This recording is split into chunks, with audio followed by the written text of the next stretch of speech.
ইয়া হক, আল্লাহই সত্য, ইয়া আল্লাহ লেখসে আল্লাহ মানুষের মধ্যে প্রতিষ্ঠিত।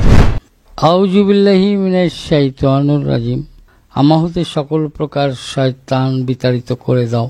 এখন যতক্ষণ পর্যন্ত এই শয়তান বিতাড়িত না হবে ততক্ষণ পর্যন্ত আমি তো সঠিক নামাজও পড়তে পারবো না, আর সঠিক সেজদাও দিতে পারবো না, তাই না? তা বিষয়টা হচ্ছে যে নামাজটা হচ্ছে একটা পরিভাষা, আরবির একটা পরিভাষা ফার্সিতে। তো এখানে আরবিতে বলছে অকিমুস সালাত, ইকরাতুস সালাত কোথাও বলে নাই, বলছে অকিমুস সালাত, যে সালাত কায়েম করো। তো এখন এই সালাতটাই ফার্সি পরিভাষায় হলো কি নামাজ, তাই না? তা এখন নামাজ আমার দিনের নবীর উপরে আসে নাই, এটাই বলেছে যে 5 ওয়াক্তের যে ফরজ নামাজ, এইটা 5 জন নবী বিভিন্ন সময় তাদের বিভিন্ন মুশকিল আসানের জন্যে, বিপদ থেকে মুক্তি পাওয়ার জন্যেই আল্লাহর কাছে তারা সেজদারত হলেন এবং এই নামাজটা পড়েছিলেন। তাহলে যদি এই নামাজের দ্বারাই তারা মুক্তি পেয়ে থাকে, তাহলে সেজদাই মুক্তি হয়েছে, তাহলে এটা যুক্তি, তাই না? আর আমার দয়াল নবী সেই রেসালত যখন প্রাপ্ত হলেন, তখন এই 5 জন নবীকেই সঠিক রাখার জন্যে, যে তারা এই পৃথিবীতে নবী হিসাবে এসেছেন এবং সেটা মানুষকে বিশ্বাসযোগ্যতা অর্জন করানোর জন্যে এই 5 ওয়াক্তে 5 জন নবীর নামাজ আমার দয়াল নবীর রেসালাতের উপরে চাপায় দিলেন। এবং আমার দয়াল নবী পড়েছিলেন 3 রাকাত নামাজ, যেটা এশার ওয়াক্তে আমরা পড়ি বেতেরের নামাজ। এই 3 রাকাত নামাজ আমার দয়াল নবী পড়েছিলেন এবং সেটা সুন্নাত এবং এটা ওয়াজিব, আমাদের পড়তেই হয়, তাই না?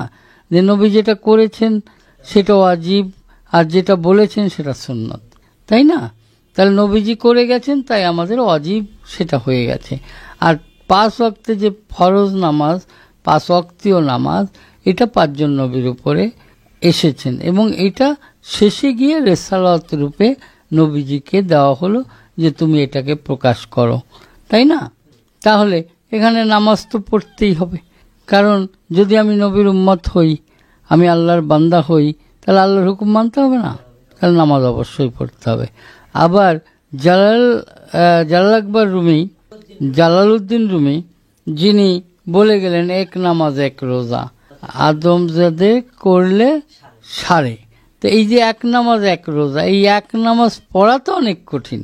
যেদিন সালাত কায়েম হবে সেই দিনই তো তার একটা নামাজ হবে, আর এই যে এতকাল আমরা পড়ে যাচ্ছি একটা নামাজও হচ্ছে না, সঠিক হচ্ছে না, তাহলে এই নামাজ পড়তেই থাকতে হবে। কারণ যদি আমি সালাত কায়েম করতে চাই তাহলে আমার সালাতে রত থাকতে হবে, তাই আমাকে পড়ে যেতে হবে, তাই না? তাহলে সালাত ছাড়া তো সালাত কায়েম হবে না। এখন আমি সালাতে গেলামই না আর আমি বললাম এক নামাজ পড়বো, তা তো সম্ভব নয়। তো জালালউদ্দিন রুমি যিনি এত জ্ঞান অর্জন করেছিলেন আল্লাহর নৈকট্য পাওয়ার জন্যে, তাই না? এত জ্ঞান অর্জন করেছিলেন যে তার চেয়ে এত জ্ঞানী আর ছিল না, যে তিনি ছিলেন বিশ্বের মধ্যে শ্রেষ্ঠ মৌলানা, তাই না? তাহলে তিনি ওই কথা কখন বললেন? যখন তিনি আল্লাহকে সন্ধান করতে করতে গিয়ে একজন মুর্শিদের শরণাপন্ন হয়ে গেলেন, এবং তখন সে বলল, যে কালাম পড়তে পারে না, যে কোরআন পড়ে না, তুমি তাকে পড়ো কেন? তাহলে যে কোরআন পড়ে তুমি তাকে পড়ো। এই যে এখান থেকেই জালালউদ্দিন রুমি দেখলেন যে শামস তাবরেজের কথায় কোরআনও পড়েছে, তাই না? তো সেখান থেকে তিনি বিশ্বাস করলেন যে একটাই সেজদা, একটাই নামাজ, তাই বলেছেন। কিন্তু সেখানে পৌঁছানো তো অনেক কঠিন, সেটা আমাদের জন্য নয়। সেইখানে যদি কেউ পৌঁছাতে পারে তাহলে সে ওই সালাতে রত হয়ে যায়। যেমন একটা ইতিহাস পাওয়া যায় যে অয়েশকুরনির একটা ইতিহাসে পাওয়া যায় যে যিনি একটা রুকু দিয়ে সারা রাত দাঁড়িয়ে থাকতেন, যে এশার নামাজ শেষ করে রুকু দিতেন আর ফজরের ওয়াক্তে রুকু ভঙ্গ করতেন। তাহলে এইটা পেরেছে কে? অয়েশকুরনি। সেটাকে আমি পেরেছি? সেটিকে আমরা পেরেছি? তাহলে সেই কথা বলে লাভ আছে? এবং অয়েশকুরনিকে যখন জিজ্ঞেস করেছে যে আপনি যে সারা রাত রুকুতে থাকলেন, তাহলে আপনি কিভাবে পারলেন? বলল যে দেখো, আমি সারা রাত রুকুতে থেকেও মনে হচ্ছে যে আমার রুকুটা শুদ্ধ হয়নি। যদি এই রাত আর কখনো সকাল না হতো, তাহলে মনে হয় আমার রুকুটা শুদ্ধ হতো। তাহলে সেই জায়গায় গিয়ে দণ্ডায়মান হতে হবে।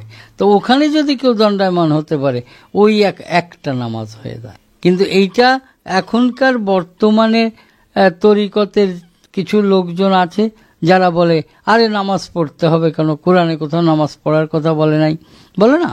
কিন্তু এইগুলো আমি মনে করি এগুলো আর ঠিক নয়। নামাজ এবং সালাত অবশ্যই আদায় করতে হবে কায়েমের উদ্দেশ্যে। এখন আমরা শুধু আদায় করলাম, আমি সালাত আদায় করলাম আর মানুষের গ্লানি করে বেড়াইলাম, সালাত আদায় করলাম মানুষের ক্ষতি করে বেড়াইলাম, তাহলে তো লাভ নেই। তাহলে তো ওই এক নামাজ হবে না, হবে? কখনোই হবে না। তাই বলছে যে যদি রোজা থাকতে হয় তাহলে সংযত হও, সংযম করো, তোমার আত্মাটাকে রোজা রাখো, খারাপ থেকে দূরে থাকো, তাই না? কিন্তু সেটাকে আমরা পারি? শুধু মুখেই বলে যাচ্ছি, তাহলে সেটা ঠিক নয়। কাজেই আগে শরীয়তে সরা হতে হবে, পূর্ণ হতে হবে। তাই আমি একটা জায়গায় বলেছি, শরীয়তে হও, সরা হও, তবেই যাবে তুমি তরিকত। তরিকতে তরি চড়ে যেতে হবে তোমাকে মারেফাত। তো এত সহজ তো নয়। আগে শরীয়তে পূর্ণতা আনতে হবে, শরীয়তে শুদ্ধ হতে হবে, তবেই আমাদের এই প্রশ্নগুলা খুঁজে পাওয়া সম্ভব। ধন্যবাদ। এখন এখানে সেজদা দুই রকম। একটা হচ্ছে যে আল্লাহকে সেজদা দেওয়া হচ্ছে ফরজ, হ্যাঁ, ফরজ সেজদা, আর একটা তাজিমি সেজদা। হ্যাঁ, এখন মানুষ হয়ে মানুষের পায়ে তো সেজদা দেওয়া যাবে না। আমি বলেছি যে আকারে সেজদা দেওয়া কি শিরক, আর নিরাকারে সেজদা দেওয়া হারাম, আমি বলেছি। হ্যাঁ, তা এখন নিরাকারে সেজদা দেওয়া যাবে না, আবার আকারে সেজদা দিলে শিরক হয়ে যাবে। তাহলে আমি কোথায় সেজদা করব? তা বলছে যে আকার মানে একটা মানুষের রূপ ধরে সেজদা করা যাবে না। একটা মানুষের মধ্যে সেই মানুষটাকে সন্ধান করতে হবে, তাই না? এখন সেই মানুষকে সন্ধান করতে গেলে যদি সেই মানুষের সন্ধান পাওয়া যায়, তাহলেই সেজদা দিতে হবে। কিন্তু এখানে আবার বলেছি যে এই মানুষের শরীরে কখনোই কপাল, নাক বা তোমার কোনো অঙ্গই, মুখমণ্ডলের কোনো অংশই লাগবে না। লাগলে সেটা তুমি অপরাধী হয়ে যাবে। কারণ এই অংশটুকু আমার সাই রাব্বানা আল্লাহ পাক নিজের রূপ দ্বারা করেছে।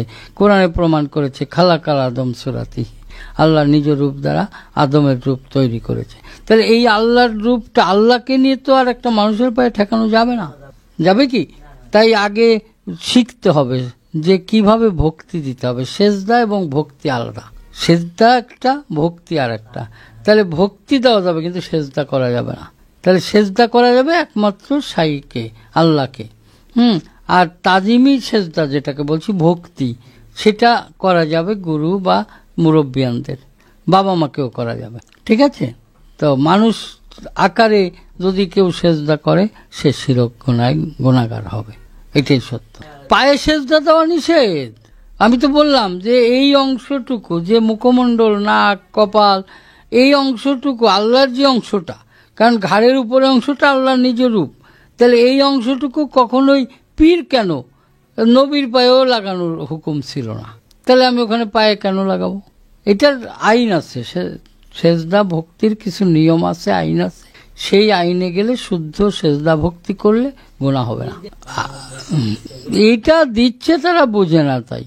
এবং আমি সব জায়গায় বলেছি যে এই অংশটুকু কখনোই কোনো মানুষের শরীরে টাচ করানো যাবে না। এখন বাউল তো শতকরা 90% মিথ্যা কথা বলেই মানুষকে বোঝাতে হয়। বিভিন্ন হাদিস কোরআনের রেফারেন্স টেনে টেনে কিছু গল্প তৈরি করে, তাই না? কাজেই সঠিক জানতে হবে, না জেনে করলে গুনাহ হবে। তবে তাজিমি সেজদা করা যাবে, তাজিমি ভক্তি, নট সেজদা। এখানে ভক্তি, ভক্তি মানে আমার সম্মান প্রদর্শন, আমি একজনকে সম্মান দেখালাম, সেটা সেজদা নয়।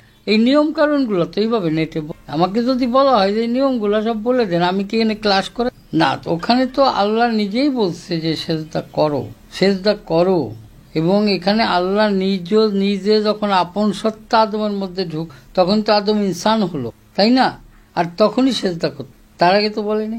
এখন গন্ধম খাইলো জীবাত্মা, এখানে মানব দেহের 4টে জীব, একটা ফল। তো পরমটাই আল্লাহর রহমত। আর এই যত বিভ্রান্তকর কর্ম কথা এগুলো সব জীবাত্মা ছিল, পরমাত্মাও ছিল, মানা করেছিল, শুনে নাই।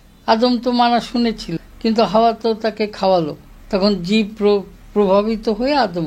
এই গন্ধম বস্তু আমি দেখাই দিতে পারবো না, এটা দেখানো সম্ভব না, এটা বোঝার বিষয়, এটা দেখানো না। আসলে অসাধুরা বোঝাচ্ছে, এখন সেই বুঝে যদি কেউ বুঝে, কিন্তু সত্য কথা যেটা, সেটা হচ্ছে যে গন্ধম হচ্ছে এই মানব দেহের ময়লা আবর্জনা। যখন আদমের দেহটা তৈরি হল, আর এই দেহটাকে পরিষ্কার করার জন্য মকরুমকে দিয়ে এই উপর এবং নিচ দিয়ে ভিতরে ময়লাগুলো বের করে, আর সেই স্তূপ থেকেই গন্ধম গাছ ইতিহাস যাবে, এবং সেই গন্ধমের যে ফল হল, সেই ফল খাওয়ার পর মানব দেহে, আদম দেহে প্রসাব পায়খানা, তার আগে তো, আর সেই যে ময়লা আবার দেহে ঢুকলো, আর ঢোকার পরেই প্রসাব পায়খানা বেগ হওয়াতে তাদের আল্লাহ বলল তোমরা পেতাও, তাই না? তাহলে গন্ধমটা হচ্ছে, এবং এইটা অনেকে অনেকভাবে বিভিন্ন কথা বলছে। নারী, হ্যাঁ, কেউ বলছে যে গমের বিচির মতো, কেউ বলছে এটার মতো। এগুলো কেউ দেখে আইছে?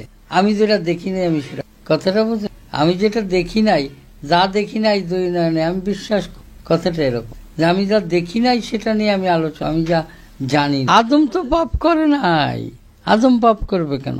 বেহেশতে থাকলে তো আর এই দুনিয়া সৃষ্টি হতো না। এটা আল্লাহ পৃথিবীর সৃষ্টি করতে চেয়েছিল, এবং এই চাষাবাস করবে, মানুষ সৃষ্টি করবে, এটা তো আল্লাহর আগেরই বাসনা। তাহলে আদম যদি বেহেশতেই বসে থাকে, তাহলে তো আর সৃষ্টি হতো না, এই পৃথিবী এত কিছু হতো না, হতো? তাহলে আল্লাহর বাসনা পূর্ণ হতো না। তাই আল্লাহ বাসনা পূর্ণ করার জন্যই আদমকে পৃথিবীতে পাঠালো, একটা টেকনিক, কায়দা করে।